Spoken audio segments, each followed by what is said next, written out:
welcome adventurers. I'm sorry, I'm a little bit tired right now. I stayed up all night studying for that conjuration exam at the academy. I have to improve my magical GPA, otherwise I will be expelled. Yeah, I'm studying to be a wizard.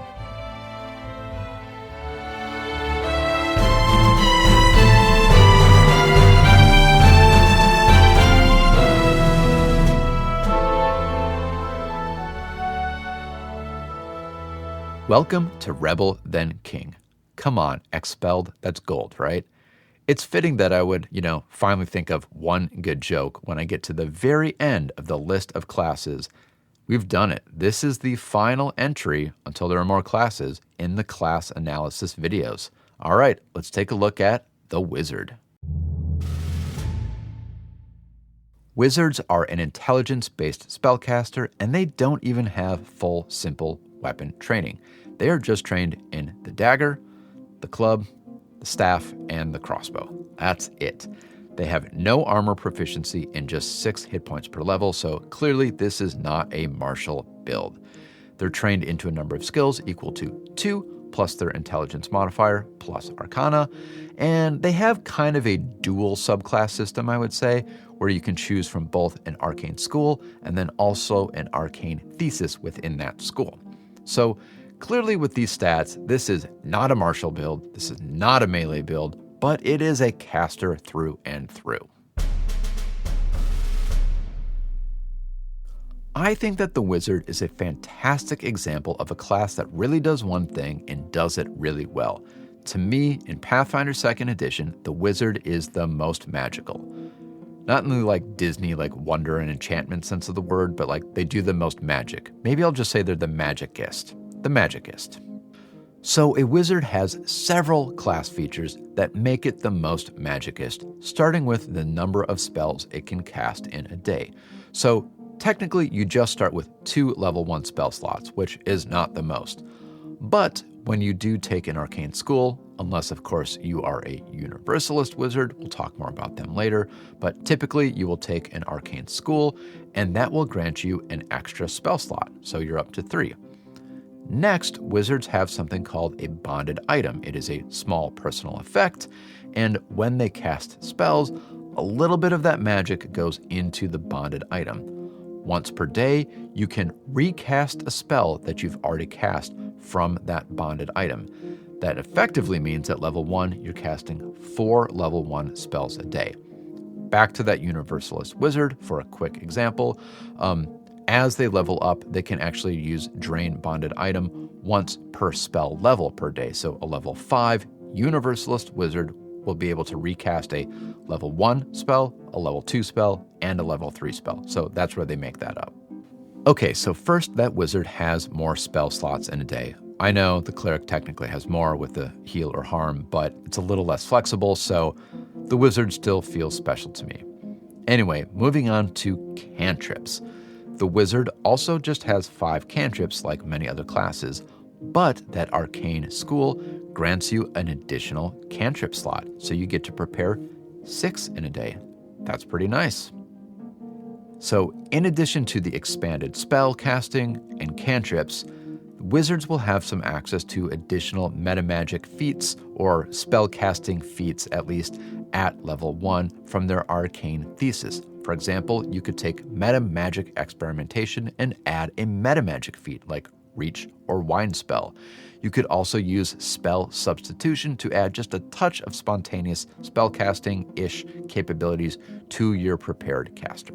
And I should also note that the arcane school also grants you a focus spell. So to kind of sum it up, you've got 4 spells, 6 cantrips, 1 focus spell, and some extra magical abilities.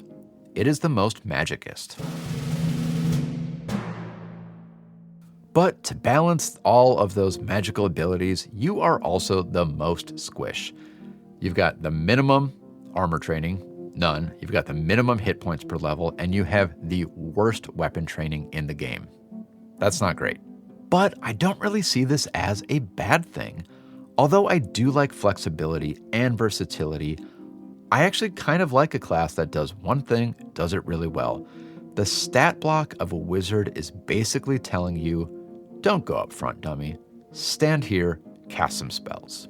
But I mean, if you do want to like tank out as a wizard, it's kind of possible too. I'm actually playing as an abjuration wizard. That's the kind of protection focused.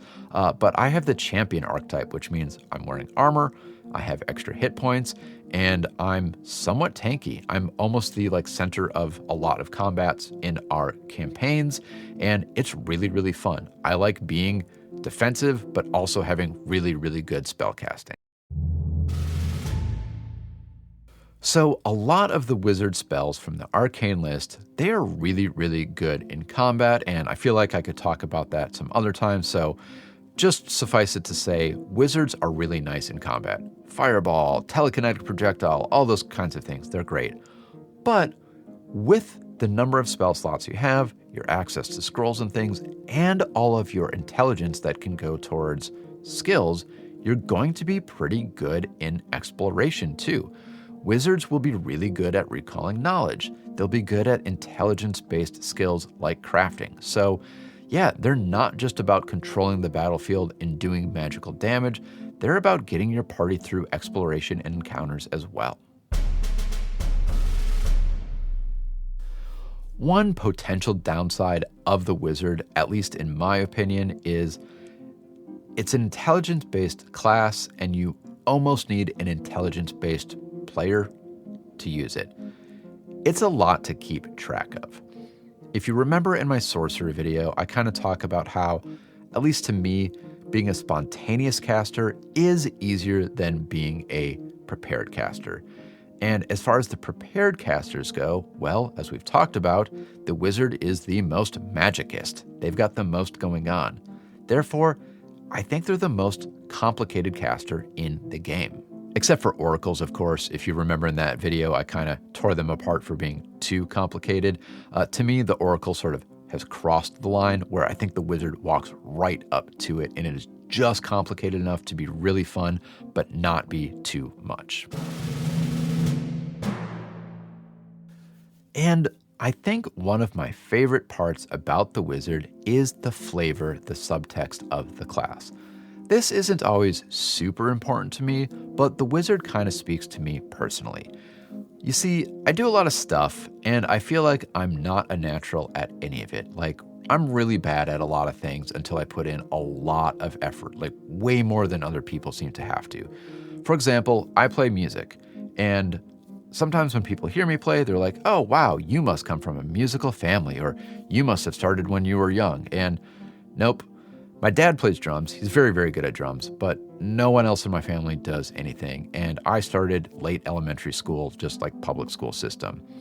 I didn't even get decent until I spent literally thousands of hours alone in a practice room playing that stupid cello back there.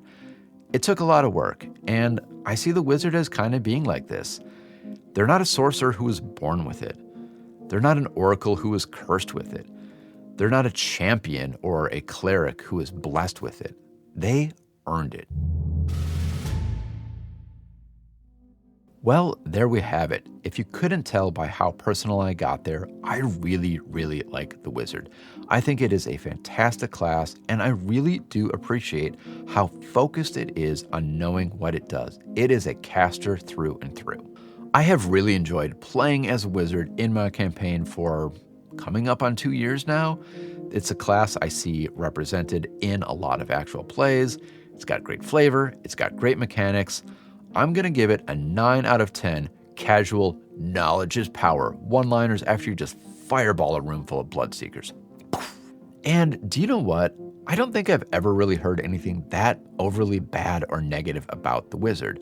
Most people seem to be at least, pretty neutral to pretty positive about this class. But maybe you disagree. If you've got some complaints with the wizard, let me know about it in the comments. Until then, well, first of all, thanks everyone for sticking to the end of the class analysis videos. It's been a lot of fun, and I've seen a lot of good comments, a lot of good feedback. I've really enjoyed the discussion, seeing different build ideas, seeing cool combinations of how other feats or archetypes or ancestries or whatever mix and match with the classes, and just seeing the build possibilities out there. Every time I see a cool build idea, hear about somebody's character that they absolutely love, I get really excited about this system. So thanks, everyone. Okay, adventurers, keep reading, keep commenting, keep enjoying this system because, well, there's a lot to it between the core rulebook, expansions, now the remaster. Seriously, I think that is more text than would be in an actual wizarding program in Galarian. Yeah, it is harder to be a fake wizard here on Earth than a real one in Galarian. Think about that.